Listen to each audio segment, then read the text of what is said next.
ಒಂದು ವೇಳೆ ನೀವೇನಾದರೂ ನಾಸ್ತಿಕನಾಗಿದ್ದರೆ ಈ ಧಾರ್ಮಿಕ ಆತಂಕವಾದಿಗಳಿಗೆ ಹೆದರಕ್ಕೆ ಹೋಗಬೇಡಿ. ಈ ಧಾರ್ಮಿಕ ಆತಂಕವಾದಿಗಳು ದೇಶದ ಅಭಿವೃದ್ಧಿಗೆ ಮಾರಕರಾಗಿದ್ದಾರೆ. ಇವರೊಂಥರ ದೇಶದ್ರೋಹಿಗಳಾಗಿದ್ದಾರೆ. ಇವರಿಗೆ ತಲೆ ಕೆಡಿಸಿಕೊಳ್ಳೋಕ್ಕೆ ಹೋಗಬೇಡಿ. ಮಹಾನ್ ದೇಶಭಕ್ತ, ಮಹಾನ್ ಕ್ರಾಂತಿಕಾರಿಯಾದ ಭಗತ್ ಸಿಂಗ್ ಅವರು ಕೂಡ ನಾಸ್ತಿಕರಾಗಿದ್ದರು ಅನ್ನೋದು ನಮಗೆಲ್ರಿಗೂ ಕೂಡ ಚೆನ್ನಾಗಿ ಗೊತ್ತಿದೆ. ಒಂದು ವೇಳೆ ನೀವು ನಾಸ್ತಿಕನಾಗಿದ್ದರೆ ಧೈರ್ಯದಿಂದ ಹೆಮ್ಮೆಯಿಂದ ನಾಸ್ತಿಕನಂತ ಹೇಳಿಕೊಳ್ಳಿ. ನಂಗೆ ಗೊತ್ತು, ಈ ಜಗತ್ತು ನಾಸ್ತಿಕರನ್ನು ಬೇರೆ ದೃಷ್ಟಿಯಲ್ಲಿ ನೋಡುತ್ತೆ, ಅವರನ್ನು ಮೂಲೆ ಗುಂಪು ಮಾಡುತ್ತೆ, ಐಸೋಲೇಟ್ ಮಾಡುತ್ತೆ. ಆದರೂ ಕೂಡ ನೀವು ನಾಸ್ತಿಕರಾಗಿದ್ದರೆ ಧೈರ್ಯದಿಂದ ನಾಸ್ತಿಕನಂತ ಹೇಳಿಕೊಳ್ಳಿ. ಜೊತೆಗೆ ನಾಸ್ತಿಕನಾಗುವುದರಿಂದಾಗುವ ಲಾಭಗಳನ್ನು ಕೂಡ ಈ ಅಂಧಭಕ್ತರಿಗೆ ಹೇಳಿ. ನಾಸ್ತಿಕನಾಗುವುದರಿಂದಾಗುವ ಲಾಭಗಳು ಇಂತಿವೆ. Benefit number 1, more chances of getting success. ಒಂದು ವೇಳೆ ನೀವೇನಾದರೂ ನಾಸ್ತಿಕರಾಗಿದ್ದರೆ ನೀವು ನಿಮ್ಮ ಪರ್ಸ್ನಲ್ ಲೈಫಲ್ಲಿ, ಪ್ರೊಫೆಷ್ನಲ್ ಲೈಫಲ್ಲಿ ಸಕ್ಸಸ್ಫುಲ್ ಆಗುವ ಚಾನ್ಸು ಜಾಸ್ತಿ ಇರುತ್ತೆ. ಯಾಕಪ್ಪ ಅಂತಂದರೆ ನಾಸ್ತಿಕ ವ್ಯಕ್ತಿ ಯಾವುದೇ ಕಾಲ್ಪನಿಕ ದೈವಿಕ ಶಕ್ತಿಯ ಮೇಲೆ ನಂಬಿಕೆ ಇಡಲ್ಲ. ಆತ ಸಂಪೂರ್ಣವಾಗಿ ತನ್ನ ಮೇಲೆ ನಂಬಿಕೆ ಇಡ್ತಾನೆ, ತನ್ನ ಕೆಲಸದ ಮೇಲೆ ನಂಬಿಕೆ ಇಡ್ತಾನೆ, ತನ್ನ ಟ್ಯಾಲೆಂಟ್ನ ಮೇಲೆ ನಂಬಿಕೆ ಇಡ್ತಾನೆ, ಮತ್ತು ಕೆಲಸ ಮಾಡ್ತಾನೆ. ಆದರೆ ಧಾರ್ಮಿಕ ವ್ಯಕ್ತಿ ಇದಾನಲ್ಲ, ಈತ ತನಗಿಂತಲೂ ಜಾಸ್ತಿ ಯಾವುದೋ ಒಂದು ಕಾಲ್ಪನಿಕ ದೈವಿಕ ಶಕ್ತಿಯ ಮೇಲೆ ನಂಬಿಕೆಯನ್ನು ಇಡ್ತಾನೆ ಮತ್ತು ತನ್ನ ಕೆಲಸವನ್ನು ನಿರ್ಲಕ್ಷ್ಯ ಮಾಡ್ತಾನೆ. ಉದಾಹರಣೆಗಾಗಿ ಹೇಳಬೇಕಪ್ಪ ಅಂತಂದರೆ, ಇಬ್ಬರು ಸ್ಟೂಡೆಂಟ್ ಇದ್ದಾರೆ ಅಂತ ಅಂದ್ಕೊಳ್ಳಿ. ಇವರಿಬ್ಬರು ಗೋರ್ಮೆಂಟ್ ಜಾಬ್ಗಾಗಿ ಪ್ರಿಪ್ರೇಷನನ್ನು ಮಾಡ್ತಾ ಇದ್ದಾರೆ ಅಂತ ಅಂದ್ಕೊಳ್ಳಿ. ಸ್ಟೂಡೆಂಟ್ 1 ಏನಿದ್ದಾನೆ, ನಾಸ್ತಿಕನಿದ್ದಾನೆ. ಆತ ತನ್ನ ಮೇಲೆ ನಂಬಿಕೆ ಇಟ್ಟು ಚೆನ್ನಾಗಿ ಓದ್ತಾ ಇದ್ದಾನೆ. ನಾನು ಚೆನ್ನಾಗಿ ಓದಿದರೆ ಮಾತ್ರ ನಾನು ಎಕ್ಸಾಮಲ್ಲಿ ಪಾಸ್ ಆಗ್ತೀನಿ, ನನಗೆ ಜಾಬ್ ಸಿಗತ್ತೆ ಅಂಥೇಳಿ ಆತ ತನ್ನ ಮೇಲೆ ನಂಬಿಕೆ ಇಟ್ಟು ಓದ್ತಾ ಇದ್ದಾನೆ. ಆದರೆ ಸ್ಟೂಡೆಂಟ್ ನಂಬರ್ 2 ಇದ್ದಾನಲ್ಲ, ಆತ ಧಾರ್ಮಿಕನಾಗಿದ್ದಾನೆ. ಆತ ಓದೋದ್ರ ಕಡೆಗೆ ಗಮನ ಹರಿಸ್ತಾ ಇಲ್ಲ. ಆತ ದೇವರ ಮೇಲೆ ನಂಬಿಕೆ ಇಟ್ಟು ಪೂಜೆ ಅರ್ಚನೆಗಳನ್ನು ಮಾಡ್ತಾ ಇದ್ದಾನೆ. ನಾನು ಓದದೇ ಇದ್ದರೂ ಕೂಡ ನಾನು ಈ ಎಕ್ಸಾಮಲ್ಲಿ ಪಾಸ್ ಆಗ್ತೀನಿ, ನನಗೆ ಜಾಬ್ ಸಿಗತ್ತೆ ಅಂತೇಳಿ ಹಗಲುಗನಸನ್ನು ಕಾಣ್ತಾ ಇದ್ದಾನೆ. ಈ ಎಕ್ಸಾಮಲ್ಲಿ ಪಾಸ್ ಆಗುವುದಕ್ಕಾಗಿ ಓದೋದನ್ನು ಬಿಟ್ಟುಬಿಟ್ಟು ದೇವರಿಗೆ ಲಂಚ ಕೊಡ್ತಾ ಇದ್ದಾನೆ. ನಾನಿಷ್ಟು ತೆಂಗಿನಕಾಯಿ ಹೊಡಿತೀನಿ, ನಾನಿಷ್ಟು ಅರ್ಚನೆ ಮಾಡ್ತೀನಿ, ಪೂಜೆ ಮಾಡ್ತೀನಿ, ಪ್ಲೀಸ್ ಗಾಡ್ ನನ್ನನ್ನು ಈ ಎಕ್ಸಾಮಲ್ಲಿ ಪಾಸ್ ಮಾಡಿಸ್ಬಿಡು ಮತ್ತು ನನಗೆ ಜಾಬ್ ಕೊಡಿಸು ಅಂಥೇಳಿ ಅಲ್ಲಿ ಭಿಕ್ಷೆ ಬೇಡ್ತಾ ಇದ್ದಾನೆ. ಈ ಥರ ಮಾಡೋದ್ರಿಂದ ಏನಾಗತ್ತೆ, ನಾಸ್ತಿಕ ವ್ಯಕ್ತಿ ಚೆನ್ನಾಗಿ ಓದ್ತಾನೆ, ಎಕ್ಸಾಮಲ್ಲಿ ಪಾಸ್ ಆಗ್ತಾನೆ, ಅವನಿಗೆ ಜಾಬ್ ಸಿಗತ್ತೆ, ಮದುವೆನೂ ಆಗುತ್ತೆ, ಮಕ್ಕಳು ಆಗ್ತವೆ. ಆದರೆ ಈ ಧಾರ್ಮಿಕ ವ್ಯಕ್ತಿ ಇರ್ತಾನಲ್ಲ, ಚೆನ್ನಾಗಿ ಓದಿರಲ್ಲ, ಎಕ್ಸಾಮಲ್ಲಿ ಇವನು ಪಾಸು ಆಗಲ್ಲ, ಇವನಿಗೆ ಜಾಬು ಸಿಗಲ್ಲ, ಮದುವೆ ಮಕ್ಕಳು ಮಾಡಿಕೊಳ್ಳೋದಕ್ಕೆ ಲೇಟ್ ಆಗುತ್ತೆ. ಸೊ ಈ ರೀತಿ ಲೈಫಿನ ಪ್ರತಿಯೊಂದು ಹಂತದಲ್ಲೂ ಕೂಡ ಧಾರ್ಮಿಕ ವ್ಯಕ್ತಿಗಳು ಕೆಲಸವನ್ನು ನಿರ್ಲಕ್ಷ್ಯ ಮಾಡಿಬಿಟ್ಟು ಯಾವುದೋ ಒಂದು ಕಾಲ್ಪನಿಕ ಶಕ್ತಿಯ ಮೇಲೆ ನಂಬಿಕೆ ಇಟ್ಟು ಕೆಲಸವನ್ನು ಬಿಟ್ಟು ಫೇಲ್ಯೂರ್ ಆಗ್ತಾ ಹೋಗ್ತಾರೆ. ಆದರೆ ನಾಸ್ತಿಕರಿಗೆ ಚೆನ್ನಾಗಿ ಗೊತ್ತಿದೆಯಲ್ಲ, ಯಾವುದೇ ದೈವಿಕ ಶಕ್ತಿ ನನ್ನನ್ನು ಕಾಪಾಡಲ್ಲ, ನನಗೆ ಹೆಲ್ಪ್ ಮಾಡಲ್ಲ, ನಾನು ಓದಿದ್ರೇ ಪಾಸ್ ಆಗ್ತೀನಿ, ದುಡಿದ್ರೇ ದುಡ್ಡು ಬರುತ್ತೆ ಅನ್ನೋದು ನಾಸ್ತಿಕರಿಗೆ ಗೊತ್ತಿರುತ್ತೆ. ಅದಕ್ಕಾಗಿ ಅವರು ತಮ್ಮ ಮೇಲೆ ನಂಬಿಕೆ ಇಟ್ಟು ಕೆಲಸ ಮಾಡ್ತಾರೆ, ಸಕ್ಸಸ್ಫುಲ್ ಆಗ್ತಾರೆ. Benefit number 2, you stay away from superstitions. ಒಂದು ವೇಳೆ ನೀವೇನಾದರೂ ನಾಸ್ತಿಕರಾಗಿದ್ದರೆ ನೀವು ಎಲ್ಲ ತರಹದ ಮೂಢನಂಬಿಕೆಗಳಿಂದ ದೂರ ಇರ್ತೀರಿ. ಇದರಿಂದ ನಿಮಗೆ ಜಾಸ್ತಿ ಅಪಾರ್ಚುನಿಟಿಗಳು ಸಿಗ್ತವೆ. ಉದಾಹರಣೆಗಾಗಿ ಹೇಳಬೇಕಪ್ಪ ಅಂತಂದರೆ, ಬೆಕ್ ಅಡ್ಡ ಬಂದರೆ ಇವತ್ತು ಕೆಲಸಕ್ಕೆ ಹೋಗಬಾರ್ದು, 13 ಅನ್ಲಕ್ಕಿ ನಂಬರ್ ಆಗಿದೆ, ಮಾಟ ಮಂತ್ರ ತಂತ್ರ ಜ್ಯೋತಿಷ್ಯ ಒಳ್ಳೆ ಮುಹೂರ್ತ ನೋಡಿ ಮುಂದೆ ಹೆಜ್ಜೆ ಇಡಬೇಕು. ಈ ಥರನಾದ ಸ್ಟುಪಿಡ್ ಸೂಪರ್ಸ್ಟಿಷನ್ಗಳಲ್ಲಿ ನೀವು ನಂಬಿಕೆ ಇಡಲ್ಲ. ಹೀಗಾಗಿ ನೀವು ಯಾವುದೇ ಅಪಾರ್ಚುನಿಟಿಯನ್ನು ಕಳ್ಕೊಳ್ಳಲ್ಲ. ಎಲ್ಲ ಒಳ್ಳೆ ಕಾರ್ಯಗಳಿಗೆ ಎಲ್ಲ ಸಮಯ ಒಳ್ಳೆಯದೇ ಆಗಿದೆ ಅಂಥೇಳಿ ನೀವು ಒಳ್ಳೆಯ ಮನಸ್ಸಿನಿಂದ ಕೆಲಸ ಶುರು ಮಾಡ್ತೀರಾ. ಬಂದ ಅವಕಾಶಗಳನ್ನೆಲ್ಲ ಬಾಚಿಕೊಂಡು ನಿಮ್ಮ ಲೈಫಲ್ಲಿ ಮುಂದೆ ಹೋಗ್ತೀರಾ. ಆದರೆ ಧಾರ್ಮಿಕ ವ್ಯಕ್ತಿಗಳಿರ್ತಾರಲ್ಲ, ಮೂಢನಂಬಿಕೆಗಳಿಗೆ ಬಲಿಯಾಗ್ತಾರೆ. ಎಲ್ಲ ತರಹದ ಮೂಢನಂಬಿಕೆಗಳ ಮೂಲ ಬೇರೆ ಎಲ್ಲಿದೆಪ್ಪ ಅಂತಂದರೆ ಈ ಧರ್ಮಗಳಲ್ಲೇ ಇದೆ. ಧರ್ಮದಿಂದಲೇ ಎಲ್ಲ ಮೂಢನಂಬಿಕೆಗಳು ಹುಟ್ಟಿಕೊಳ್ತಾ ಇವೆ. ಉದಾಹರಣೆಗಾಗಿ ಹೇಳಬೇಕಪ್ಪ ಅಂತಂದರೆ, ಬೆಕ್ಕ ಅಡ್ಡ ಬಂದರೆ ಹೋಗಬಾರ್ದು, ಗ್ರಹಣದ ಟೈಮಲ್ಲಿ ಊಟ ಮಾಡಬಾರ್ದು, ರಾಹು ಕೇತುಗಳು ಸೂರ್ಯನನ್ನು ಚಂದ್ರನನ್ನು ನುಂಗಿರ್ತವೆ, ಆಹಾರ ಅಪವಿತ್ರವಾಗಿರುತ್ತೆ, ನೀವು ಹೊರಗಡೆ ಬರಬಾರ್ದು, ಜ್ಯೋತಿಷ್ಯ ನಿಜ ಇದೆ, ಒಳ್ಳೆ ಮುಹೂರ್ತ ಕೆಟ್ಟ ಮುಹೂರ್ತ ಇರುತ್ತೆ, ಮಾಟ ಮಂತ್ರ ತಂತ್ರ ಇವೆಲ್ಲವೂ ಕೂಡ ನಿಜ ಆಗಿವೆ. ಸೊ ಇಂತಹ ಎಷ್ಟು ಪಾಖಂಡಗಳಿವೆನೋ, ಮೂಢನಂಬಿಕೆಗಳಿವೆನೋ ಅವೆಲ್ಲವೂ ಕೂಡ ಧರ್ಮದಿಂದಲೇ ಬರ್ತಾ ಇವೆ. ಸೊ ನೀವು ನಾಸ್ತಿಕರಾಗಿದ್ದರೆ ಧರ್ಮವನ್ನು ನಂಬಲ್ಲ, ದೇವರನ್ನು ನಂಬಲ್ಲ. ಹೀಗಾಗಿ ನೀವು ಮೂಢನಂಬಿಕೆಗಳಲ್ಲೂ ಕೂಡ ವಿಶ್ವಾಸ ಇಡಲ್ಲ. ಇದರಿಂದ ನಿಮಗೆ ಜಾಸ್ತಿ ಅಪಾರ್ಚುನಿಟಿಗಳು ಸಿಗ್ತವೆ. ನೀವು ಅವುಗಳನ್ನು ಬಳಸಿಕೊಂಡು ಮುಂದೆ ಹೋಗ್ತೀರಾ. ಮೂಢನಂಬಿಕೆಗಳಿಗೆ ನೀವು ಬಲಿಯಾಗಲ್ಲ. Benefit number 3, you save your time and money. ನೀವು ನಾಸ್ತಿಕರಾಗೋದ್ರಿಂದ ನಿಮ್ಮ ಸಿಕ್ಕಾಪಟ್ಟೆ ಟೈಮ್ ಮತ್ತು ದುಡ್ಡು ಉಳಿಯುತ್ತೆ. ಧಾರ್ಮಿಕ ವ್ಯಕ್ತಿಗಳು ತಮ್ಮ ಬಹುಪಾಲು ಟೈಮನ್ನು ಮತ್ತು ದುಡ್ಡನ್ನು ಈ ದೇವರು, ಧರ್ಮ ಪ್ರಚಾರ, ಪೂಜೆ ಪುನಸ್ಕಾರ, ತೀರ್ಥಯಾತ್ರೆ, ಅದು ಇದು ಅಂತೇಳಿ ಖರ್ಚು ಮಾಡ್ತಾನೆ ಇರ್ತಾರೆ. ಜನರ ಮ್ಯಾಕ್ಸಿಮಮ್ ಟೈಮ್ ಮೂಢನಂಬಿಕೆಗಳಲ್ಲಿ, ಧರ್ಮಗಳಲ್ಲಿ, ಪೂಜೆ ಪುನಸ್ಕಾರಗಳಲ್ಲಿನೇ ಹೋಗ್ತಾ ಇದೆ. ಜೊತೆಗೆ ದುಡ್ಡು ಕೂಡ ಖರ್ಚಾಗ್ತಾ ಇದೆ. ಆದರೆ ನೀವು ನಾಸ್ತಿಕ ವ್ಯಕ್ತಿಯಾಗಿದ್ದೀರಪ್ಪ ಅಂತಂದರೆ ನೀವು ಯಾವುಗಳನ್ನು ಫಾಲೋನೇ ಮಾಡಲ್ಲ, ಇವುಗಳಲ್ಲಿ ವಿಶ್ವಾಸನೇ ಇಡಲ್ಲ. ನೀವು ನಾಸ್ತಿಕರಾಗಿದ್ದೀರಾ ಅಂತ ಅಂದ್ಕೊಳ್ಳಿ, ಪೂಜೆ ಮಾಡಲ್ಲ, ಪುನಸ್ಕಾರ ಮಾಡಲ್ಲ, ಯಾವುದೇ ಮೂಢನಂಬಿಕೆಗಳ ಆಚರಣೆ ಮಾಡಲ್ಲ, ಯಾವುದೇ ದೇವರಿಗೆ ಕುರಿ ಕೋಣಗಳನ್ನು ಬಲಿ ಕೊಡಲ್ಲ, ದೇವರನ್ನು ಹುಡುಕುತ್ತಾ ತೀರ್ಥಕ್ಷೇತ್ರಗಳನ್ನು ನೀವು ಸುತ್ತಕ್ಕೆ ಹೋಗಲ್ಲ. ಟೈಮು ಉಳಿತು, ದುಡ್ಡು ಉಳಿತು. ಇನ್ನು ಪರ್ಸ್ನಲ್ ಲೈಫಲ್ಲಿ, ಪ್ರೊಫೆಷ್ನಲ್ ಲೈಫಲ್ಲಿ ಕೆಲಸ ಸ್ಟಾರ್ಟ್ ಮಾಡುವಾಗ ಒಳ್ಳೆಯ ಸಮಯ ನೋಡ್ತೀನಿ, ಕೆಟ್ಟ ಸಮಯ ನೋಡ್ತೀನಿ ಅಂತೇಳಿ ಜ್ಯೋತಿಷ್ಯ ಕೇಳಲ್ಲ, ಮುಹೂರ್ತ ಕೇಳಲ್ಲ. ಮನೆ ಕಟ್ಟುವಾಗ ವಾಸ್ತು ಗೀಸ್ತು ಅಂತೆಲ್ಲ ನಂಬಕ್ಕೆ ಹೋಗಲ್ಲ, ಕೇಳೋಕ್ಕೂ ಹೋಗಲ್ಲ. ಸೊ ಇಲ್ಲೂ ಕೂಡ ನಿಮ್ಮ ಟೈಮ್ ಉಳಿತು, ದುಡ್ಡು ಉಳಿಯಿತು. ಸೊ ನೀವು ನಾಸ್ತಿಕರಾಗೋದ್ರಿಂದ ನಿಮ್ಮ ಟೈಮಿನ ಜೊತೆಗೆ ದುಡ್ಡು ಕೂಡ ಸಿಕ್ಕಾಪಟ್ಟೆ ಉಳಿಯುತ್ತೆ. ಒಂದು ವೇಳೆ ನೀವೇನಾದರೂ ಟೈಮ್ ಮ್ಯಾನೇಜ್ಮೆಂಟ್ ಸ್ಕಿಲ್ಗಳನ್ನು, ಮನಿ ಮ್ಯಾನೇಜ್ಮೆಂಟ್ ಸ್ಕಿಲ್ಗಳನ್ನು ಕಲಿಬೇಕು, ನಿಮ್ಮ ಲೈಫಲ್ಲಿ ಮುಂದೆ ಹೋಗಬೇಕು, ಹ್ಯಾಪಿಯಾಗಿರಬೇಕು, ಹೆಲ್ದಿಯಾಗಿರಬೇಕು, ವೆಲ್ದಿಯಾಗಿರಬೇಕು, ಸಕ್ಸಸ್ಫುಲ್ ಆಗಿರಬೇಕು, ಒಂದೊಳ್ಳೆ ರೊಮ್ಯಾಂಟಿಕ್ ಲೈಫನ್ನು ನೀವು ಎಂಜಾಯ್ ಮಾಡಬೇಕು ಅಂತ ಅಂದ್ಕೊಂಡಿದ್ರೆ ಈಗಲೇ ನೀವು roaringbusinesschool.comಗೆ ವಿಸಿಟ್ ಮಾಡಿ. ಮತ್ತು ನಮ್ಮ ಆನ್ಲೈನ್ ಟೈಮ್ ಮ್ಯಾನೇಜ್ಮೆಂಟ್ ಕೋರ್ಸಿಗೆ ಮತ್ತು ಮನಿ ಮ್ಯಾನೇಜ್ಮೆಂಟ್ ಕೋರ್ಸಿಗೆ ಈಗಲೇ ಎನ್ರೋಲ್ ಆಗಿ. ಲಿಂಕ್ ಈ ವಿಡಿಯೋದ ಡಿಸ್ಕ್ರಿಪ್ಷನ್ ಬಾಕ್ಸಲ್ಲೂ ಕೂಡ ಇದೆ, ಚೆಕ್ ಮಾಡಿ. Benefit number 4, you enjoy a better health. ನೀವೇನಾದರೂ ನಾಸ್ತಿಕನಾಗಿದ್ದರೆ ನೀವು ಒಂದು ಒಳ್ಳೆಯ ಹೆಲ್ತನ್ನು ಎಂಜಾಯ್ ಮಾಡ್ತೀರಾ. ಉದಾಹರಣೆಗಾಗಿ ಹೇಳಬೇಕಪ್ಪ ಅಂತಂದರೆ, ನಿಮಗೇನಾದರೂ ಹುಷಾರು ತಪ್ಪಿದ್ರೆ ನೀವು ಸೀದಾ ಹಾಸ್ಪಿಟಲ್ಗೆ ಹೋಗ್ತೀರಾ, ಡಾಕ್ಟರ್ ಹತ್ರ ಕೇಳ್ತೀರಾ, ಡಾಕ್ಟರ್ ಏನು ಟ್ರೀಟ್ಮೆಂಟ್ ಕೊಡ್ತಾರೋ ತೊಗೊತೀರಾ, ಬೇಗನೆ ಗುಣಮುಖರಾಗ್ತೀರಾ. ನೀವು ಸಣ್ಣ ರೋಗವನ್ನು ದೊಡ್ಡದಾಗುವ ತನಕ ವೇಟ್ ಮಾಡಲ್ಲ, ತಕ್ಷಣವೇ ಚಿಕಿತ್ಸೆ ತೊಗೊಂಡ್ಬಿಟ್ಟು ಹೆಲ್ದಿ ಆಗ್ತೀರಾ, ನಿಮ್ಮ ಮಿಕ್ಕ ಲೈಫನ್ನು ಎಂಜಾಯ್ ಮಾಡ್ತೀರಾ. ಆದರೆ ಧಾರ್ಮಿಕ ವ್ಯಕ್ತಿಗಳು ಈ ರೀತಿ ಮಾಡಲ್ಲ. ಅವ್ರಿಗೇನಾದರೂ ಹುಷಾರು ತಪ್ಪಪ್ಪ ಅಂತಂದರೆ ಅವರು ನಮ್ಮ ದೇವಿ ಅಥವಾ ದೇವ ಮುನಿಸಿಕೊಂಡಿರಬಹುದು, ನಾವು ಅದಕ್ಕೆ ಕುರಿ ಕೋಳಿ ಬಲಿ ಕೊಟ್ಟಿಲ್ಲ, ಅದಕ್ಕಾಗಿ ಈ ರೀತಿ ಆಗ್ತಾ ಇರಬಹುದು. ಯಾರಾದರೂ ನಮ್ಮ ಮೇಲೆ ಮಾಟ ಮಂತ್ರ ಮಾಡಿರಬಹುದು, ಅದಕ್ಕಾಗಿ ನಿಂಬೆ ಹಣ್ಣನ್ನು ಇಳಿಸಿಬಿಟ್ಟು ಒಗೆಯೋಣ, ಭೂತ ಪ್ರೇತಗಳಿಗೆ ಅನ್ನವನ್ನು ನಿವಾಳಿಸಿ ಎಸೆಯೋಣ, ವಾಸ್ತು ಕೆಟ್ಟಿರ್ಬೋದು, ಅದು ಕೆಟ್ಟಿರ್ಬೋದು, ಹಾಗೆ ಹಿಂಗೆ ಅಂತೇಳಿ ಯೋಚನೆ ಮಾಡ್ತಾರೆ. ಸೂಡೋ ಸೈನ್ಸ್ಗಳನ್ನು ಫಾಲೋ ಮಾಡ್ತಾ ಟೈಮ್ ವೇಸ್ಟ್ ಮಾಡ್ತಾರೆ, ಆಸ್ಪತ್ರೆಗೆ ಹೋಗೋದಕ್ಕೆ ಲೇಟ್ ಮಾಡ್ತಾರೆ, ಅನಂತರ ಆರೋಗ್ಯವನ್ನು ಕಳ್ಕೊತಾರೆ.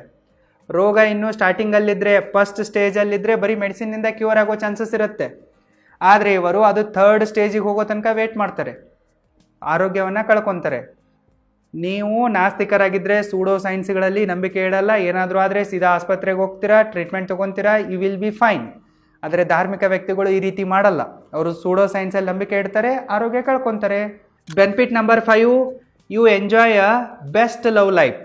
ನೀವೇನಾದರೂ ನಾಸ್ತಿಕ ವ್ಯಕ್ತಿಯಾಗಿದ್ದರೆ ನೀವೊಂದು ಬೆಸ್ಟ್ ಲವ್ ಲೈಫನ್ನು ಎಂಜಾಯ್ ಮಾಡ್ತೀರಿ, ಇದರಲ್ಲಿ ಯಾವುದೇ ಡೌಟ್ ಇಲ್ಲ.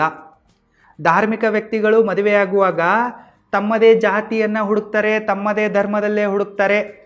ಅವರಿಗೆ ತಮ್ಮ ಜಾತಿ ಧರ್ಮಗಳಲ್ಲೇ ವ್ಯಕ್ತಿಗಳು ಸಿಕ್ಕರೂ ಕೂಡ ಜಾತಕ ಮಿಲನ ಆಗಬೇಕಂಥೇಳಿ ಒದ್ದಾಡ್ತಾರೆ. ಜಾತಕ ಏನಾದರೂ ಮಿಲನ ಆಗದೇ ಇದ್ದರೆ ಅವ್ರದ್ದೇ ಜಾತಿ, ಅವ್ರದ್ದೇ ಧರ್ಮ ಇದ್ದರೂ ಕೂಡ ಅವರು ಅವಳನ್ನು ಅಥವಾ ಅವನನ್ನು ರಿಜೆಕ್ಟ್ ಮಾಡಿಬಿಡ್ತಾರೆ, ಕತ್ತೆಗಳನ್ನು ಮದುವೆ ಆಗ್ತಾರೆ. ಜಾತಕ ಮ್ಯಾಚ್ ಆಗ್ತಾ ಇಲ್ಲ ಅಂಥೇಳಿ ಧಾರ್ಮಿಕ ವ್ಯಕ್ತಿಗಳು ಎಷ್ಟೋ ಒಳ್ಳೆ ವ್ಯಕ್ತಿಗಳನ್ನು ರಿಜೆಕ್ಟ್ ಮಾಡ್ತಾರೆ, ಮುಂದೆ ಕಣ್ಣೀರಲ್ಲಿ ಕೈ ತೊಳಿತಾರೆ. ಇವರು ನಮ್ಮ ಜಾತಿಯವರಿಲ್ಲ, ಇವರು ನಮ್ಮ ಧರ್ಮದವರಿಲ್ಲ ಅಂಥೇಳಿ ಎಷ್ಟೊಷ್ಟೋ ಗ್ರೇಟ್ ವ್ಯಕ್ತಿಗಳು ಇವರ ಕಾಂಟ್ಯಾಕ್ಟ್ನಲ್ಲಿ ಬಂದರೂ ಕೂಡ ಅವರನ್ನು ಈ ಧಾರ್ಮಿಕ ವ್ಯಕ್ತಿಗಳು ರಿಜೆಕ್ಟ್ ಮಾಡ್ತಾರೆ, ಕತ್ತೆಗಳನ್ನು ಮದುವೆಯಾಗಿ ಕಣ್ಣೀರಲ್ಲಿ ಕೈ ತೊಳಿತಾ ಕೂಡ್ತಾರೆ. ಆದರೆ ನೀವು ನಾಸ್ತಿಕ ವ್ಯಕ್ತಿಯಾಗಿದ್ದೀರಪ್ಪ ಅಂತಂದರೆ ನಿಮಗೆ ಇದರ ಚಿಂತೆ ಇಲ್ಲ, ನಿಮಗೇನು ಜಾತಿನೂ ಇಲ್ಲ, ಧರ್ಮನೂ ಇರಲ್ಲಲ್ಲ, ಮತ್ತು ನೀವು ಜಾತಕಗಳನ್ನು ಕೂಡ ನಂಬಲ್ಲ. ಹೀಗಾಗಿ ನೀವು ಜಾತಿ ಧರ್ಮ ಜಾತಕಗಳನ್ನು ನೋಡಿ ಮದುವೆಯಾಗಿ ಮೋಸ ಹೋಗುವ ಬದಲು ನೀವು ವ್ಯಕ್ತಿಯನ್ನು ನೋಡಿ ಮದುವೆ ಆಗ್ತೀರಾ, ಶಕ್ತಿಯನ್ನು ಪೂಜಿಸಿ ಮದುವೆ ಆಗ್ತೀರಾ, ಪರ್ಸ್ನಾಲಿಟಿಗಳನ್ನು ಮ್ಯಾಚ್ ಮಾಡೋಕ್ಕೆ ಒದ್ದಾಡ್ತೀರಾ, ಪರ್ಸ್ನಾಲಿಟಿ ನೋಡ್ತೀರಾ, ಕಾಮನ್ ಗ್ರೌಂಡ್ಸ್ ಮೇಲೆ ಲೈಫ್ ಪಾರ್ಟ್ನರನ್ನು ಸೆಲೆಕ್ಟ್ ಮಾಡ್ಕೊತೀರಾ, ಮದುವೆ ಆಗ್ತೀರಾ.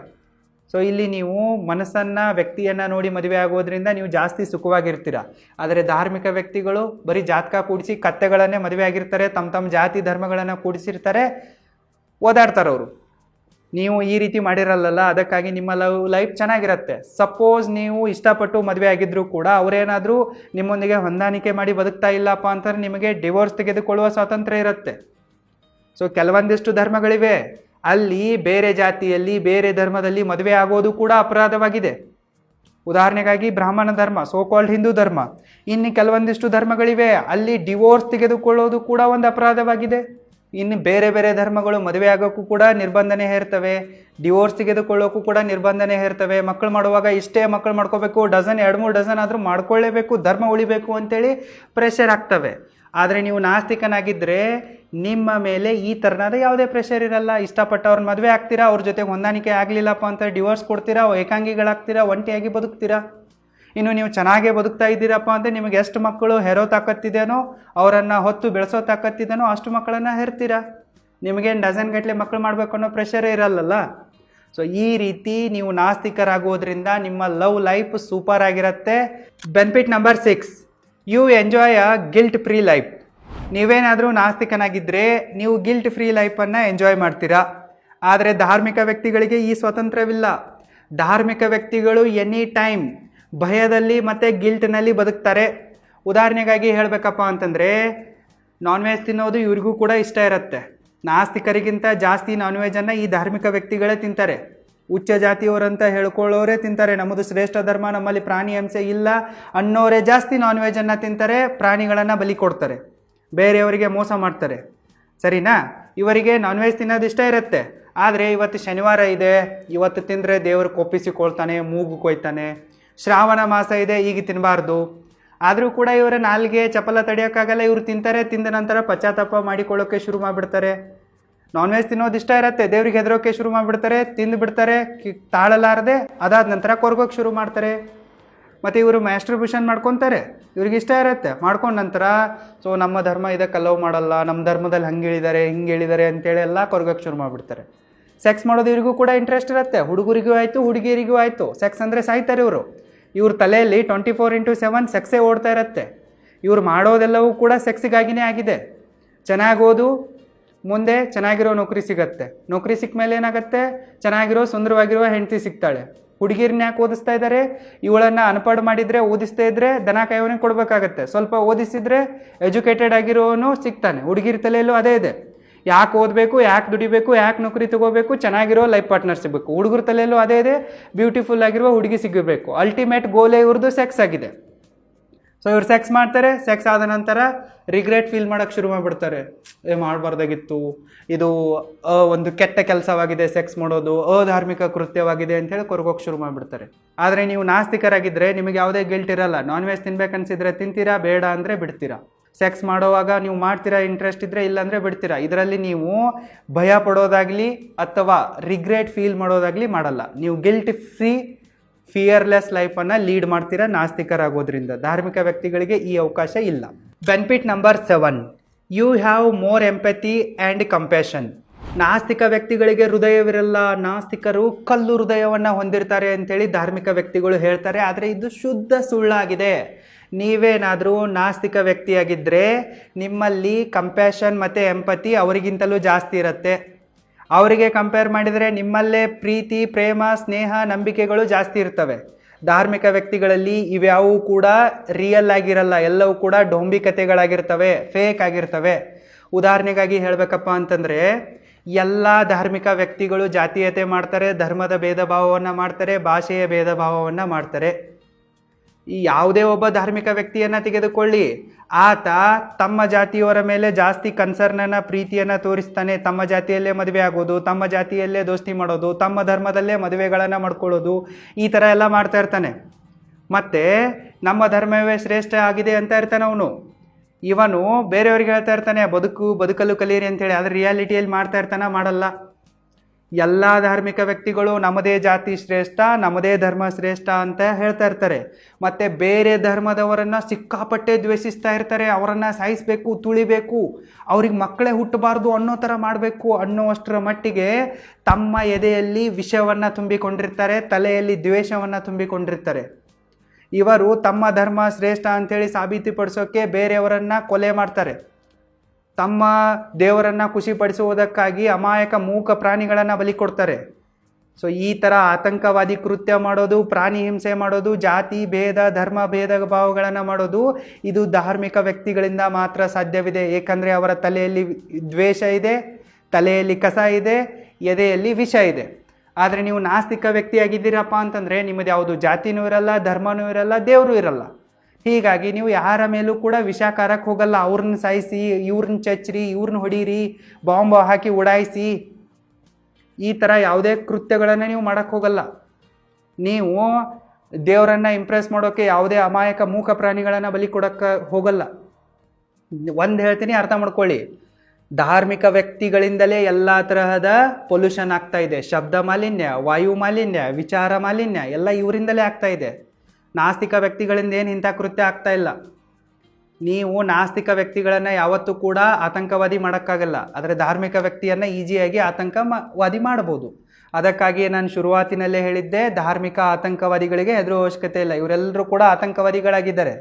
ಜಾತಂಕವಾದಿಗಳು ಮತ್ತು ಧಾರ್ಮಿಕ ಆತಂಕವಾದಿಗಳೇ ಎಲ್ರಿಗೂ ಹೇಳ್ತಾ ಇರುವೆ. ಸೊ ನೀವು ನಾಸ್ತಿಕರಾಗಿದ್ದರೆ ನಿಮ್ಮಲ್ಲಿ ಸ್ವಲ್ಪ ಪ್ರೀತಿ ಏನಾದರೂ ಸಿಗಬಹುದು, ಕರುಣೆ ಸಿಗಬಹುದು. ಆದರೆ ಧಾರ್ಮಿಕ ವ್ಯಕ್ತಿಗಳಲ್ಲಿ ಸ್ನೇಹ, ಪ್ರೀತಿ, ನಂಬಿಕೆಗಳೆಲ್ಲವೂ ಕೂಡ ತೋರಿಕೆ ಆಗಿರುತ್ತೆ. ನಿಜವಾದ ಫೀಲಿಂಗ್ಸ್ ಅವರಲ್ಲಿ ಇರಲ್ಲ. ಇವರೇ ನಿಜವಾದ ಕಲ್ಲು ಹೃದಯದವರಾಗಿದ್ದಾರೆ. Benefit number 8, protection from exploitation. ನೀವೇನಾದರೂ ನಾಸ್ತಿಕ ವ್ಯಕ್ತಿಯಾಗಿದ್ದರೆ ನಿಮಗೆ ಶೋಷಣೆಯಿಂದ ರಕ್ಷಣೆ ಸಿಗತ್ತೆ. ಧಾರ್ಮಿಕ ವ್ಯಕ್ತಿಗಳನ್ನು ಯಾರು ಬೇಕಾದರೂ ಈಸಿಯಾಗಿ ಶೋಷಣೆ ಮಾಡಬಹುದು. ಧಾರ್ಮಿಕ ವ್ಯಕ್ತಿಗಳನ್ನು ಆರ್ಥಿಕವಾಗಿ, ಮಾನಸಿಕವಾಗಿ, ದೈಹಿಕವಾಗಿ, ಸಾಮಾಜಿಕವಾಗಿ ಯಾರು ಬೇಕಾದರೂ ಸುಲಭವಾಗಿ ಶೋಷಣೆ ಮಾಡಬಹುದು. ಆದರೆ ನಾಸ್ತಿಕ ವ್ಯಕ್ತಿಗಳನ್ನು ಶೋಷಣೆ ಮಾಡೋದು ಅಷ್ಟೊಂದು ಸುಲಭವಲ್ಲ. ಉದಾಹರಣೆಗಾಗಿ ಹೇಳಬೇಕಪ್ಪ ಅಂತಂದರೆ, ನೀವು ಧಾರ್ಮಿಕ ವ್ಯಕ್ತಿಗಳನ್ನು ಈಸಿಯಾಗಿ ಆರ್ಥಿಕವಾಗಿ ಶೋಷಣೆ ಮಾಡ್ಬೋದು. ಉದಾಹರಣೆ ಕೊಡ್ತೀನಿ. ನಮ್ಮದೊಂದು ಗುಡಿ ಕಟ್ಟೋದಿದೆ, ದುಡ್ಡು ಕೊಡಿ. ದುಡ್ಡು ತೊಗೊತೀರಾ, ಗೌರ್ಮೆಂಟ್ ಕಡೆಯಿಂದಲೂ ದುಡ್ಡು ತೊಗೊತೀರಾ. ನೀವು ಕಳೆದ ಜನ್ಮದಲ್ಲಿ ಈ ಪಾಪ ಮಾಡಿದ್ದೀರಾ, ಈ ಪಾಪ ಪರಿಹಾರ ಆಗಬೇಕಂತಂದರೆ ಇಷ್ಟು ಜನರಿಗೆ ಊಟ ಹಾಕಬೇಕು, ಇದನ್ನು ದಾನ ಮಾಡಬೇಕು, ಅದನ್ನು ದಾನ ಮಾಡಬೇಕು, ಈ ಶಾಂತಿ ಮಾಡಿಸಿ, ಆ ಶಾಂತಿ ಮಾಡಿಸಿ. ನಿಮ್ಮ ಮದುವೆ ಆಗ್ತಾ ಇಲ್ವಾ, ಶಾಂತಿ ಮಾಡಿಸಿ, ಇದನ್ನು ಮಾಡಿ, ವಾಸ್ತು ಸರಿ ಮಾಡಿ, ಜ್ಯೋತಿಷ್ಯ ಕೇಳಿ, ಮುಹೂರ್ತ ನೋಡಿ, ಅದನ್ನು ಮಾಡಿ. ಈ ರೀತಿ ಇವರಿಗೆ ಏನೇ ಒಳ್ಳೆಯದಾಗೋದಿದ್ರೂ ಕೂಡ, ಕೆಟ್ಟದಾಗೋದಿದ್ರೂ ಕೂಡ ಎಲ್ಲದಕ್ಕೂ ಕೂಡ ಇವರು ದುಡ್ಡು ಕೊಡಬೇಕಾಗತ್ತೆ ಧಾರ್ಮಿಕ ವ್ಯಕ್ತಿಗಳು. ಇಲ್ಲಿ ಇವರ ಆರ್ಥಿಕ ಶೋಷಣೆ ಸುಲಭವಾಗಿ ಆಗತ್ತೆ. ಆದರೆ ನೀವು ನಾಸ್ತಿಕರಿದ್ದೀರಾ, ಇಂಥದ್ದೇನು ನಂಬೋದೇ ಇಲ್ಲ. ಒಳ್ಳೆಯದಾಗೋದಕ್ಕೂ ಕೂಡ ನೀವು ದುಡ್ಡು ಕೊಡಲ್ಲ. ಕೆಟ್ಟದಾಗ್ತಾ ಇದೆ ಅಂತಂದರೆ ಅದನ್ನು ಸರಿಪಡಿಸೋದು ಹೇಗಂತ ನೋಡ್ತೀರಾ, ಜವಾಬ್ದಾರಿ ತೊಗೊತೀರಾ. ನೀವು ಪಾಖಂಡಗಳಲ್ಲಿ ದುಡ್ಡು ಸುರಿಯಲ್ಲ. ಆದರೆ ಧಾರ್ಮಿಕ ವ್ಯಕ್ತಿಗಳು ಈಸಿಯಾಗಿ ಆರ್ಥಿಕವಾಗಿ ಶೋಷಣೆಗೆ ಒಳಪಡ್ತಾರೆ. ಇನ್ನು ಧಾರ್ಮಿಕ ವ್ಯಕ್ತಿಗಳನ್ನು ಈಸಿಯಾಗಿ ನಾವು ದೈಹಿಕ ಶೋಷಣೆಗೆ ಒಳಪಡಿಸಬಹುದು. ಈಗ ಉದಾಹರಣೆಗಾಗಿ ಓರ್ವ ಹೆಣ್ಮಗಳಿದ್ದಾಳೆ ಅಂತ ಅಂದ್ಕೊಳ್ಳಿ, ಗಂಡ್ಮಗ ಇದ್ದಾನೆ ಅಂತ ಅಂದ್ಕೊಳ್ಳಿ, ಅವ್ರಿಗೆ ಮಕ್ಕಳಾಗ್ತಾ ಇಲ್ಲ ಅಂತ ಅಂದ್ಕೊಳ್ಳಿ. ಸೊ ಅವನ ಹೆಂಡತಿಯನ್ನು, ಅಂದರೆ ಆ ಹೆಣ್ಮಗಳನ್ನು ಯಾವುದಾದ್ರೂ ಬಾಬಾ ಇರ್ಬೋದು, ಸ್ವಾಮೀಜಿ ಇರ್ಬೋದು, ಧರ್ಮಗುರು ಇರ್ಬೋದು, ಗುರು ಗಂಟಾಳ ಇರ್ಬೋದು, ಈಸಿಯಾಗಿ ಸೆಕ್ಸುವಲಿ ಎಕ್ಸ್ಪ್ಲಾಯ್ಟ್ ಮಾಡ್ಕೋಬೋದು. ನಿನಗೆ ಮಕ್ಕಳಾಗ್ತಾ ಇಲ್ವಾ, ಸೊ ನೀನು ನಮ್ಮ ಆಶ್ರಮಕ್ಕೆ ಬಾ, ನಮ್ಮ ಮಠಕ್ಕೆ ಬಾ, ನಮ್ಮ ದೇವಸ್ಥಾನಕ್ಕೆ ಬಾ, ಹರಕೆ ಹೊತ್ಕೋ, ರಾತ್ರಿ ನನ್ನ ಏಕಾಂತದಲ್ಲಿ ಬಂದು ಮೀಟ್ ಆಗು ಅಂತೇಳಿ ಅವಳನ್ನು ದೈಹಿಕವಾಗಿ ದುರುಪಯೋಗ ಪಡಿಸ್ಕೊಳ್ಬೋದು. ಇನ್ನು ಎಷ್ಟು ಈ ಬಾಬಾಗಳು, ಸ್ವಾಮೀಜಿಗಳು ಹೆಣ್ಮಕ್ಳನ್ನು ರೇಪ್ ಮಾಡ್ತಾ ಇರ್ತಾರೋ, ಅಲ್ಲಿ ಇವ್ರು ಏನು ಹೇಳ್ತಾ ಇರ್ತಾರಪ್ಪ ಅಂತಂದರೆ, ನಾನೇ ದೇವರ ಅವತಾರವಾಗಿರುವೆ, ನೀನು ನನ್ನೊಂದಿಗೆ ಮಲಗಿದರೆ ನೀನು ದೇವರೊಂದಿಗೇ ಮಲಗಿಕೊಂಡಂತೆ ಅಂತ ಹೇಳ್ತಾ ಇರ್ತಾರೆ. ನನ್ನೊಂದಿಗೆ ರಾಸಲೀಲೆ ಆಡಿದರೆ ನೀನು ಶ್ರೀಕೃಷ್ಣನೊಂದಿಗೇ ರಾಸಲೀಲೆ ಆಡಿದಂತೆ ಅಂತ ಹೇಳಿ ನಂಬಿಸ್ತಾ ಇರ್ತಾರೆ. ಈ ಥರ ಇವರು ಧಾರ್ಮಿಕವಾಗಿರುವ ಹೆಣ್ಮಕ್ಕಳನ್ನು ಈಸಿಯಾಗಿ ದೈಹಿಕವಾಗಿ ಶೋಷಣೆ ಮಾಡ್ತಾರೆ. ಆದರೆ ನಾಸ್ತಿಕರನ್ನು ಈ ರೀತಿ ಮಾಡೋಕ್ಕಾಗಲ್ಲ. ಅವ್ರು ಯಾಕಂದರೆ ದೇವರನ್ನು ನಂಬಲ್ಲ, ಧರ್ಮವನ್ನು ಕೂಡ ನಂಬಲ್ಲ. ಯಾರಾದರೂ ಬಾಬಾ ಈ ಥರ ಹೇಳಿದರೆ ಚಪ್ಪಲಿ ಕಿತ್ತೋಗೋ ಥರ ಹೊಡಿತಾರೆ, ನಂಬಲ್ಲ. ಇನ್ನು ಈ ಧಾರ್ಮಿಕ ವ್ಯಕ್ತಿಗಳನ್ನು ಸಾಮಾಜಿಕವಾಗಿಯೂ ಕೂಡ ಈಸಿಯಾಗಿ ಶೋಷಣೆ ಮಾಡ್ಬೋದು. ಹೇಗಂತೀರಾ, ನೀವು ಕೆಳಜಾತಿಯವನು ಅಂತ ಯಾರಾದರೂ ಹೇಳಿದರೆ ಅವ್ರು ನಂಬಿ ಬಿಡ್ತಾರೆ, ಕ್ವಶನ್ ಮಾಡಲ್ಲ. ಅವರು ನೀವೆಂಗೆ ಮೇಲ್ಜಾತಿ ಅಂತೇಳಿ ಇವ್ರು ಕೇಳಲ್ಲ, ಚಪ್ಪಲಿ ಕೈಗೆ ತೊಗೊಂಡು ಅವ್ರಿಗೆ ಹೊಡಿಯಲ್ಲ. ಇವ್ರು ಕೆಳಜಾತಿಯವ್ರು ಅಂತಂದರೆ ಅವ್ರ ಪಾಪ ಅಲ್ಲಿಂದ ಹೊರಟೋಗ್ಬಿಡ್ತಾರೆ. ನಿಮಗೆ ದೇವಸ್ಥಾನದಲ್ಲಿ ಪ್ರವೇಶ ಇಲ್ಲ ಅಂತಂದರೆ ಅವ್ರು ಹೊರಟೋಗ್ಬಿಡ್ತಾರೆ, ವಾಪಸ್ ಕೇಳಲ್ಲ. ಇವರು ಯಾವ ಆಧಾರದ ಮೇಲೆ ಹೇಳ್ತೀರಾ ನಾವು ಕೀಳು ಜಾತಿ ಅಂತೇಳಿ, ನಾವು ಕೆಳಜಾತಿಯವ್ರು ಹೆಂಗೆ ಆಗ್ತೀವಿ ಅಂತ ಇವರು ಕ್ವಶನ್ ಮಾಡಲ್ಲ. ಅವರು ಆ ಸಾಮಾಜಿಕ ಶೋಷಣೆಯನ್ನು ತೆಪ್ಪಗೆ ಸಹಿಸ್ಕೊಂಡು ಹೋಗ್ತಾರೆ. ನೀನು ಕೆಳಜಾತಿವ, ನಿನ್ನಲ್ಲಿ ನಾನು ಬರಲ್ಲ, ನಿಮ್ಮ ಮನೆಗೆ ಬರಲ್ಲ, ನಮ್ಮನ್ನು ನಿಮ್ಮ ಮನೆಗೆ ಬಿಟ್ಕೊಳ್ಳಲ್ಲ, ನಿನ್ನೊಂದಿಗೆ ದೋಸ್ತಿ ಬೆಳೆಸಲ್ಲ, ನಿನ್ನನ್ನು ಮದುವೆ ಆಗಲ್ಲ ಅಂಥೇಳಿ ಎಲ್ಲ ಹೇಳಿದ್ರು ಕೂಡ ಅವ್ರು ಸುಮ್ಮನೆ ಕೇಳ್ಕೊಂಡಿರ್ತಾರೆ. ಆದರೆ ನಾಸ್ತಿಕರು ಇದನ್ನು ಕೇಳಲ್ಲ, ಕೆರ ಕಿತ್ತೋಗೊಂಡು ಹೊಡಿತಾರೆ. ನಾಸ್ತಿಕರನ್ನು ಈ ರೀತಿ ಸಾಮಾಜಿಕವಾಗಿ ಶೋಷಣೆ ಮಾಡೋದು ಅಷ್ಟೊಂದು ಈಸಿ ಅಲ್ಲ. ಇನ್ನು ಮಾನಸಿಕ ಶೋಷಣೆ, ಧಾರ್ಮಿಕ ವ್ಯಕ್ತಿಗಳನ್ನು ಈಸಿಯಾಗಿ ಹೆದರಿಸ್ಬೋದು. ನೀನು ಈ ವೃತ್ತ ಮಾಡಲಿಲ್ಲ, ನೀನು ದೇವಸ್ಥಾನಕ್ಕೆ ಬರಲಿಲ್ಲ, ನೀನು ಅಲ್ಲಿ ಹೋಗಿ ಅದನ್ನು ಮಾಡಲಿಲ್ಲ, ನಿನಗಾದಾಗತ್ತೆ ಇದಾಗತ್ತೆ, ನೀನು ಈ ಕೆಲಸ ಮಾಡಲಿಲ್ಲ, ಬೇರೆ ಧರ್ಮದವರನ್ನು ಸಾಯಿಸಲಿಲ್ಲಪ್ಪ ಅಂತ ನಿನಗೆ ಸ್ವರ್ಗ ಸಿಗಲ್ಲ. ಅದಕ್ಕಾಗಿ ಅವನು ಆತಂಕವಾದಿ ಆಗಿಬಿಡ್ತಾನೆ. ಈ ರೀತಿ ಧಾರ್ಮಿಕ ವ್ಯಕ್ತಿಗಳನ್ನು ಎಲ್ಲ ಆ್ಯಂಗಲ್ನಿಂದ ಶೋಷಣೆ ಮಾಡೋದು ಈಜಿ ಇದೆ, ಆದರೆ ನಾಸ್ತಿಕರನ್ನು ಶೋಷಣೆ ಮಾಡೋದು ಈಜಿ ಅಲ್ಲ. ನೀವು ನಾಸ್ತಿಕರಾಗಿದ್ದರೆ ನಿಮಗೆ ಶೋಷಣೆಯಿಂದ ರಕ್ಷಣೆ ಸಿಗತ್ತೆ. Benefit number 9, better scientific temperament. ನೀವೇನಾದರೂ ಒಬ್ಬ ನಾಸ್ತಿಕ ವ್ಯಕ್ತಿಯಾಗಿದ್ದರೆ ನಿಮ್ಮಲ್ಲಿ ಒಂದೊಳ್ಳೆ ಸೈಂಟಿಫಿಕ್ ಟೆಂಪರ್ಮೆಂಟ್ ಇರುತ್ತೆ. ನಿಮ್ಮಲ್ಲಿ ಸೈಂಟಿಫಿಕ್ ಟೆಂಪರ್ಮೆಂಟ್ ಇರೋದರಿಂದ ನೀವು ಸರಿಯಾಗಿ ಯೋಚನೆ ಮಾಡ್ತೀರಾ, ಸರಿಯಾಗಿ ಎಜುಕೇಷನ್ ತೊಗೊತೀರಾ, ಸರಿಯಾಗಿ ಜಾಬು ಅಥವಾ ಬಿಸ್ನೆಸ್ ಮಾಡ್ತೀರಾ, ನಿಮ್ಮ ಲೈಫ್ ಪಾರ್ಟ್ನರನ್ನು ನೀವು ಸರಿಯಾಗಿ ಆಯ್ಕೆ ಮಾಡ್ಕೊತೀರಾ, ನೀವು ಹೆಲ್ದಿಯಾಗಿರ್ತೀರಾ, ಹ್ಯಾಪಿಯಾಗಿರ್ತೀರಾ, ನಿಮ್ಮ ಲವ್ ಲೈಫ್ ಕೂಡ ಹೆಲ್ದಿಯಾಗಿರುತ್ತೆ, ಹ್ಯಾಪಿಯಾಗಿರುತ್ತೆ, ರೊಮ್ಯಾಂಟಿಕ್ ಆಗಿರುತ್ತೆ. ಮತ್ತು ನೀವು ಖುಷಿಯಾಗಿರೋದ್ರಿಂದ ಜಾಸ್ತಿ ಒಳ್ಳೊಳ್ಳೆ ಆವಿಷ್ಕಾರಗಳನ್ನು ಮಾಡ್ತೀರಾ. ನಿಮ್ಮ ಪರ್ಸ್ನಲ್ ಲೈಫಲ್ಲಿ, ಪ್ರೊಫೆಷ್ನಲ್ ಲೈಫಲ್ಲಿ, ಬಿಸ್ನೆಸ್ ಲೈಫಲ್ಲಿ ನೀವು ಸಿಕ್ಕಾಪಟ್ಟೆ ಗ್ರೋ ಆಗ್ತೀರಾ. ಸೊ ಸೈಂಟಿಫಿಕ್ ಟೆಂಪರ್ಮೆಂಟ್ ಇರೋದರಿಂದ ನೀವು 4 ಜನರ ಮುಂದೆ ಕಾಮಿಡಿ ಪೀಸ್ ಆಗುವ ಬದಲು ಹೆಮ್ಮೆಯಿಂದ ಬದುಕ್ತೀರಾ. 4 ಜನ ನಿಮ್ಮನ್ನು ಫಾಲೋ ಮಾಡ್ತಾರೆ, ಇವನೇನು ಬಿಡಪ್ಪ ಅಂಧಭಕ್ತ ಗುಲಾಮ ಅಂತೇಳಿ ಉಗಿಯಲ್ಲ. ಸೊ ಸೈಂಟಿಫಿಕ್ ಟೆಂಪರ್ಮೆಂಟ್ ನಾಸ್ತಿಕರಲ್ಲಿ ಜಾಸ್ತಿ ಇರುತ್ತೆ. ಇವರೇ ಜಾಸ್ತಿ ವಿಜ್ಞಾನಿಗಳಾಗ್ತಾರೆ ಮತ್ತು ಜಗತ್ತಿಗೆ ಕೊಡುಗೆಯನ್ನು ಕೊಡ್ತಾರೆ. ಈಗ ಕೋವಿಡ್ ಬಂದಿತ್ತು, ಆವಾಗ ಯಾವುದೇ ದೇವರು ಬಂದು ಬಚಾವ್ ಮಾಡಲಿಲ್ಲ, ಸೈಂಟಿಸ್ಟ್ಗಳು ಮತ್ತು ಡಾಕ್ಟರ್ಸ್ಗಳು ಬಂದು ಬಚಾವ್ ಮಾಡಿದ್ರು. ಯಾವುದೇ ಪವಾಡ ಆಗಲ್ಲ. ಸೊ ಇದು ನಾಸ್ತಿಕರಿಗೆ ಗೊತ್ತಿರುತ್ತೆ. ಅದಕ್ಕಾಗಿ ನಾಸ್ತಿಕರು ಜಗತ್ತಿನ ಬೆನಿಫಿಟ್ಗಾಗಿ ಕೆಲಸ ಮಾಡ್ತಾ ಇರ್ತಾರೆ, ಒಳ್ಳೊಳ್ಳೆ ಆವಿಷ್ಕಾರ ಮಾಡ್ತಾರೆ. Benefit number 10, more happy life. ನೀವೇನಾದರೂ ನಾಸ್ತಿಕರಾಗಿದ್ದರೆ ನೀವು ಧಾರ್ಮಿಕ ವ್ಯಕ್ತಿಗಳಿಗಿಂತಲೂ ಕೂಡ ಜಾಸ್ತಿ ಖುಷಿಯಾಗಿರ್ತೀರಾ. ಯಾಕಪ್ಪ ಅಂತಂದರೆ ಈ ಧಾರ್ಮಿಕ ವ್ಯಕ್ತಿಗಳ ಕಣ್ಣಿಗೆ ಈ ಜಗತ್ತು ಮಾಯಾಜಾಲವಾಗಿ ಕಾಣಿಸುತ್ತೆ. ಈ ಜಗತ್ತು ದುಃಖದಿಂದ ಕೂಡಿದೆ ಅನ್ನೋದನ್ನು ಅವ್ರು ಎಕ್ಸೆಪ್ಟ್ ಮಾಡ್ಕೊಂಡ್ಬಿಟ್ಟಿದ್ದಾರೆ. ಭೂಮಿಯ ಮೇಲೆ ಎಲ್ಲೂ ಕೂಡ ಸುಖ ಇಲ್ಲ, ಭೂಮಿಯ ಮೇಲೆ ಬರೀ ಕಷ್ಟ ನಷ್ಟನೇ ಇದೆ, ದುಃಖನೇ ಇದೆ ಅಂತೇಳಿ ಅವ್ರು ಒಪ್ಕೊಂಡ್ಬಿಟ್ಟಿದ್ದಾರೆ. ಅವರು ಸುಖವನ್ನು ಸತ್ತ ಮೇಲೆ ಎಂಜಾಯ್ ಮಾಡ್ಬೇಕಂತೇಳಿ ಕಾಯ್ತಾ ಕುಂತಿದ್ದಾರೆ.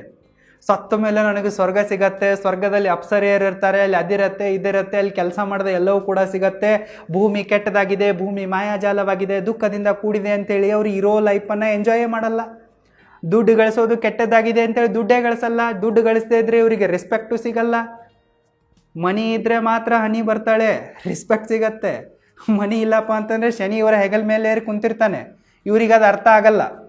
ಸೊ ಈ ಧಾರ್ಮಿಕ ವ್ಯಕ್ತಿಗಳು ಸುಖ ಇಲ್ಲಿ ಹುಡ್ಕೋ ಬದಲಿ ಸತ್ತ ಮೇಲೆ ಸುಖವಾಗಿರೋಣ, ಸ್ವರ್ಗದಲ್ಲಿ ಹೋಗಿ ಸುಖ ಪಡೋಣ ಅಂಥೇಳಿ ಇರೋ ಜೀವನವನ್ನೆಲ್ಲ ವೇಸ್ಟ್ ಮಾಡಿಬಿಡ್ತಾರೆ. ಇವರು ಯಾವತ್ತೂ ಕೂಡ ತಮ್ಮ ಲೈಫನ್ನು ಒಂದು ಪಾಸಿಟಿವ್ ದೃಷ್ಟಿಯಲ್ಲಿ ನೋಡಲ್ಲ. ಲೈಫನ್ನು ಹೇಗೆ ಲೀಡ್ ಮಾಡಬೇಕು ಅನ್ನೋದನ್ನು ಕಲಿಯಲ್ಲ, ಟೈಮ್ ಮ್ಯಾನೇಜ್ಮೆಂಟ್ ಕಲಿಯಲ್ಲ, ದುಡ್ಡು ಮ್ಯಾನೇಜ್ಮೆಂಟ್ ಕಲಿಯಲ್ಲ, ದುಡ್ಡು ಗಳಿಸೋಕ್ಕೂ ಕೂಡ ಪ್ರಯತ್ನ ಪಡಲ್ಲ. ಆದರೆ ನಾಸ್ತಿಕ ವ್ಯಕ್ತಿಗಳು ಸೊ ಯಾವುದೇ ಸ್ವರ್ಗ ನರಕ ಇಲ್ಲ ಅಂಥೇಳಿ ಅವರು ಒಪ್ಕೊಂಡ್ಬಿಡ್ತಾರೆ. ಮತ್ತು ಇದೇ ಜೀವನದಲ್ಲೇ ನಾವು ಬದುಕಬೇಕು, ಇದೇ ಕೊಡೆಯ ಜೀವನ ಇದೆ, ನಮಗೆ ಒಂದೇ ಲೈಫ್ ಇದೆ, ಸರಿಯಾಗಿ ದುಡಿ, ಸರಿಯಾಗಿ ದುಡ್ಡು ಮಾಡು, ಸರಿಯಾಗಿ ಎಂಜಾಯ್ ಮಾಡು, ದ್ಯಾಟ್ಸ್ ಇಟ್. ಈ ಒಂದು ಫಿಲಾಸಫಿಯೊಂದಿಗೆ ನಾಸ್ತಿಕರು ಹೋಗೋದ್ರಿಂದ ಅವರು ಜಾಸ್ತಿ ಖುಷಿಯಾಗಿರ್ತಾರೆ ಮತ್ತು ತಮ್ಮ ಲೈಫನ್ನು ಹ್ಯಾಪಿಯಾಗಿ ಎಂಜಾಯ್ ಕೂಡ ಮಾಡ್ತಾರೆ. ದುಡ್ಡು ಗಳಿಸ್ತಾರೆ, ಪವರನ್ನು ಕೂಡ ಗಳಿಸ್ತಾರೆ, ಸ್ಟೇಟಸನ್ನು ಕೂಡ ಗಳಿಸ್ತಾರೆ, ಒಳ್ಳೊಳ್ಳೆ ರಿಲೇಷನ್ಶಿಪ್ಗಳನ್ನು ಕೂಡ ಬೆಳೆಸ್ತಾರೆ, ಹ್ಯಾಪಿಯಾಗಿ ಹೆಲ್ದಿಯಾಗಿ ಇದ್ದುಬಿಟ್ಟು ಹೋಗ್ತಾರೆ. ಆದರೆ ಈ ಧಾರ್ಮಿಕರು ಈ ಲೈಫಲ್ಲಿ ಏನಿಲ್ಲ ಗುರು, ಎಲ್ಲವೂ ಕೂಡ ನಶ್ವರ ಇದೆ ಅಂತೇಳಿ ಸತ್ತ ಮೇಲೆ ಸ್ವರ್ಗ ಹುಡ್ಕೋಕೆ ಹೋಗ್ತಾರೆ. Benefit number 11 and last, you are accountable for your own actions. ನೀವೇನಾದರೂ ನಾಸ್ತಿಕ ವ್ಯಕ್ತಿಯಾಗಿದ್ದರೆ ನೀವು ನಿಮ್ಮ ಎಲ್ಲ ಆ್ಯಕ್ಷನ್ಸ್ಗಳಿಗೆ ನೀವೇ ಜವಾಬ್ದಾರಿಯನ್ನು ಹೊತ್ಕೊತೀರಾ. You are accountable for your own actions. ಇದಕ್ಕಾಗಿ ನೀವು ಮುಕ್ತರಾಗಿ ಬದುಕ್ತೀರಾ. ನೀವು ಫುಲ್ ಫ್ರೀಡಮ್ದೊಂದಿಗೆ ನಿಮಗೆ ಹೇಗೆ ಬೇಕೋ ಹಾಗೆ ಬದುಕ್ತೀರಾ, ನಿಮ್ಮಿಷ್ಟದಂತೆ ನೀವು ಬದುಕ್ತೀರಾ. ಆದರೆ ಧಾರ್ಮಿಕ ವ್ಯಕ್ತಿಗಳು ಈ ರೀತಿ ಬದುಕಲ್ಲ. ಧಾರ್ಮಿಕ ವ್ಯಕ್ತಿಗಳು ತಮ್ಮೊಂದಿಗೆ ಏನೇ ಆದರೂ ಕೂಡ ಅದು ದೈವ ಇಚ್ಛೆಯಂತೆ ಆಗ್ತಾ ಇದೆ ಅನ್ನೋ ಒಂದು ಮೂಢನಂಬಿಕೆಯಲ್ಲಿರ್ತಾರೆ. ಅವರು ಬಡವರಾಗಿದ್ದರೂ ಕೂಡ ದೇವರ ಇಷ್ಟನೇ ಹೆಂಗಿದೆ, ಅದಕ್ಕಾಗಿ ನನ್ನನ್ನು ಬಡವನಾಗಿಸಿದ್ದಾನೆ ಅಂತೇಳಿ ಅವ್ರು ನಂಬ್ತಾರೆ. ಅಲ್ಲೇ ಬಡತನದಲ್ಲಿ ಬಿದ್ದು ಕೊಳಿತಾರೆ. ಇವರೊಂದಿಗೆ ಅನ್ಯಾಯ ಆಯಿತಾ, ದೇವ್ರು ನೋಡ್ಕೊತಾನೆ ಅಂತೇಳಿ ಬಿಟ್ಟು ಬಿಡ್ತಾರೆ. ಇವರೊಂದಿಗೆ ರೇಪ್ ಆಯಿತಾ, ಇವ್ರದ್ದು ಮರ್ಡರ್ ಆಯಿತಾ, ದೇವ್ರಿದ್ದಾನೆ, ದೇವ್ರು ಶಿಕ್ಷೆ ಕೊಡ್ತಾನೆ ಅಂತೇಳಿ ಬಿಟ್ಟು ಬಿಡ್ತಾರೆ. ಸೊ ಇವರು ಎಲ್ಲ ಅನ್ಯಾಯ, ಅನೀತಿ, ಅತ್ಯಾಚಾರ, ಭ್ರಷ್ಟಾಚಾರವನ್ನು ಸಹಿಸ್ತಲೇ ಹೋಗ್ತಾರೆ. ಇವರೊಂದಿಗೆ ಏನೇ ಆದರೂ ಕೂಡ ಇದು ನಮ್ಮ ಹಣೆ ಬರ ಅಂತೇಳಿ ಇವರು ಒಪ್ಕೊಂಡ್ಬಿಡ್ತಾರೆ. ಅದನ್ನು ಬದಲಾಯಿಸೋಕೆ, ಸರಿಪಡಿಸೋಕೆ, ದುಷ್ಟರಿಂದ ರಕ್ಷಣೆ ಪಡೆದುಕೊಳ್ಳೋಕೆ ಇವರು ಯಾವತ್ತೂ ಕೂಡ ಟ್ರೈಯೇ ಮಾಡಲ್ಲ. ಆದರೆ ನಾಸ್ತಿಕರು ಈ ರೀತಿ ಇರಲ್ಲ. ನಾಸ್ತಿಕರು ತಮ್ಮ ಆ್ಯಕ್ಷನ್ಗಳಿಗೆ ತಾವೇ ಜವಾಬ್ದಾರಿಯನ್ನು ತೆಗೆದುಕೊಳ್ತಾರೆ. ನನ್ನೊಂದಿಗೆ ಕೆಟ್ಟದಾಗ್ತಾ ಇದೆ ಅಂತಂದರೆ ಅವರು ಪ್ರತಿಭಟಿಸ್ತಾರೆ, ಕಾನೂನಿನ ಸಹಾಯವನ್ನು ಪಡೆದುಕೊಳ್ತಾರೆ. ಕಾನೂನು ಸಹಾಯ ಮಾಡಲಿಲ್ಲಪ್ಪ ಅಂತಂದರೆ ಕಾನೂನನ್ನು ಬದಲಾಯಿಸ್ತಾರೆ, ಕಾನೂನಿಗೆ ಕ್ವಶನ್ ಮಾಡ್ತಾರೆ. ನನಗೆ ಪ್ರೊಟೆಕ್ಷನ್ ಬೇಕು, ನಾನು ಸಿಟಿಜನ್ ಆಗಿರುವೆ ಅಂತೇಳಿ ಅವರು ಹೋರಾಟ ಮಾಡ್ತಾರೆ ಮತ್ತು ತಮ್ಮ ಹಕ್ಕನ್ನು ಪಡೆದುಕೊಳ್ತಾರೆ, ರಕ್ಷಣೆಯನ್ನು ಪಡೆದುಕೊಳ್ತಾರೆ. ಆದರೆ ಧಾರ್ಮಿಕರು ಮೂರ್ಖರ ಥರ ಇವರ ಹೆಂಡತಿ ಮಕ್ಕಳೊಂದಿಗೆ ಅನ್ಯಾಯ ಆಗಲಿ, ಅತ್ಯಾಚಾರ ಆಗಲಿ, ಅವರ ರೇಪ್ ಆ್ಯಂಡ್ ಮರ್ಡರ್ ಆಗಲಿ ದೈವ ಇಚ್ಛೆ ಅಂತೇಳಿ ಮರ್ತು ಬಿಡ್ತಾರೆ, ಇಗ್ನೋರ್ ಮಾಡ್ತಾರೆ. ಗೌರ್ಮೆಂಟ್ ಸಣ್ಣ ಪುಟ್ಟ ದುಡ್ಡು ಕೊಡತ್ತೆ, ತೊಗೊಂಡು ಕುಂತ್ಕೊಂಡ್ಬಿಡ್ತಾರೆ. ಸೊ ಒಂದು ಡಿಲೇಮಾದಲ್ಲಿ ಬದುಕ್ತಾರೆ. ಇವ್ರು ಯಾವತ್ತೂ ಕೂಡ ಮುಕ್ತವಾಗಿ ತಮಗಿಷ್ಟ ಬಂದಂತೆ ಸ್ವಚ್ಛಂದವಾಗಿ ಬದುಕೋಕೆ ಪ್ರಯತ್ನನೇ ಪಡಲ್ಲ. ಆದರೆ ನಾಸ್ತಿಕ ವ್ಯಕ್ತಿಗಳು ತಮ್ಮ ಆ್ಯಕ್ಷನ್ಸ್ಗಳಿಗೆ ತಾವೇ ಜವಾಬ್ದಾರಿಗಳನ್ನು ತೆಗೆದುಕೊಂಡು ಸರಿಯಾಗಿ ಬದುಕ್ತಾರೆ.